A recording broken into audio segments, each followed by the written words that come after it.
والذین یؤمنون بما انزل الیک وما انزل من قبلک وبالآخرۃ هم یوقنون، اور وہ کی ایمان لائیں اس پر جو اے محبوب تمہاری طرف اترا اور جو تم سے پہلے اترا، وبالآخرۃ هم یوقنون، اور آخرت پر یقین رکھیں۔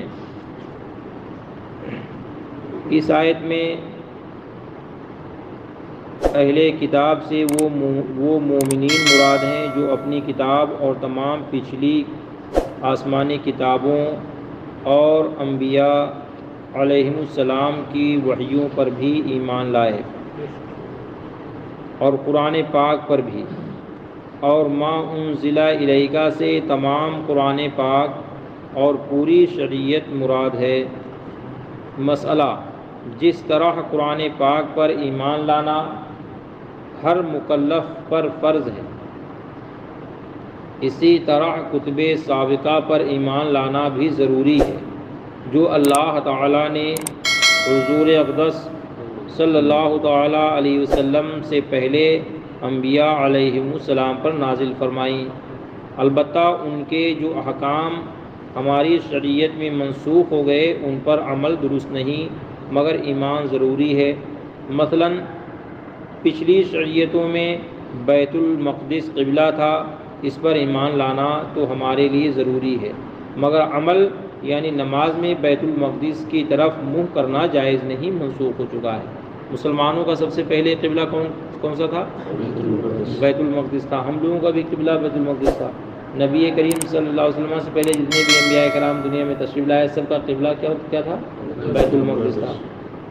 اب نبی کریم صلی اللہ تبارک و تعالیٰ علیہ وسلم کی رضا کی خاطر اللہ تعالیٰ نے کعبۃ اللہ شریف کو قبلہ بنا دیا، تو اب بیت المقدس قبلہ تھا، ہمارا یقین ہے اس پر، ایمان بھی ضروری ہے اس پر، یہاں وہ قبلہ تھا، مگر اب کیا عمل اس پر ہوگا؟ تو یہ عمل منسوخ ہو چکا ہے، اب ہمارا قبلہ کعبہ شریف ہے۔ مسئلہ: قرآن کریم سے پہلے جو کچھ اللہ تعالیٰ کی طرف سے اس کے انبیاء پر نازل ہوا ان سب پر اجمالاً ایمان لانا فرض عین ہے۔ اجمالاً کا مطلب یعنی کوئی تفصیل میں جانے کی ضرورت نہیں، بس اللہ پاک نے نازل فرمایا، کیا نازل فرمایا کہ نہیں نازل فرمایا اس پر ہم کو جانے کی ضرورت، ہاں اللہ پاک نے نازل فرمایا، ہمارا اس پر ایمان ہے۔ اور قرآن شریف پر تفصیلاً فرض کفایہ ہے، لہٰذا عوام پر اس کی تفصیلات کے علم کی تحصیل فرض نہیں، جبکہ علماء موجود ہیں جنہوں نے اس کی تحصیل علم میں پوری جہد صرف کی ہو۔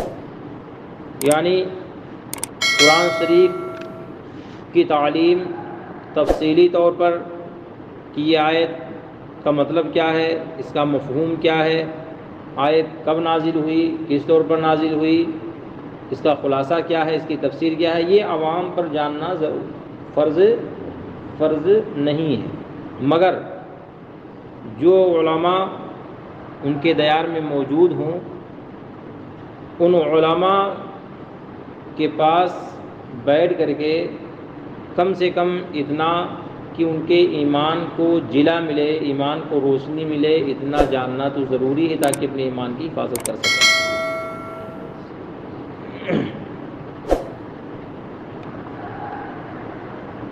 وبالآخرۃ ہم یوقنون کی تفسیر میں ارشاد فرماتے ہیں یعنی دار آخرت اور جو کچھ اس میں ہے، جزا و حساب وغیرہ، سب پر ایسا یقین و اطمینان رکھتے ہیں کہ ذرا شک و شبہ نہیں۔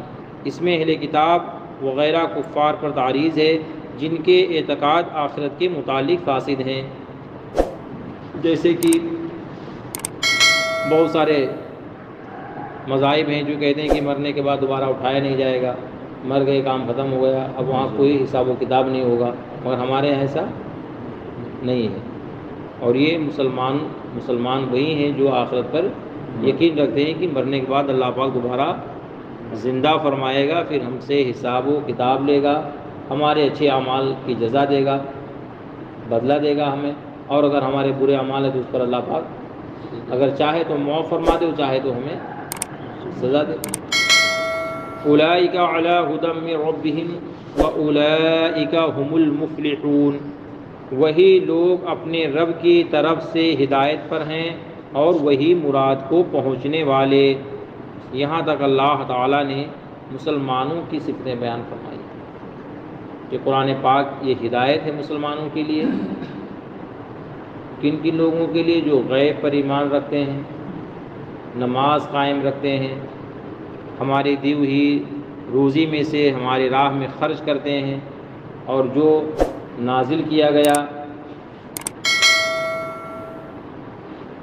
ان پر ایمان رکھتے ہیں اور آخرت کے دن پر ایمان رکھتے ہیں، یہی لوگ ہدایت پر ہیں۔ کو کیا فرمائے گا کہ یہی لوگ ہدایت پر ہیں اور یہی لوگ کامیاب بھی ہیں۔ وآخر دعوانا الحمد للہ رب العالمین۔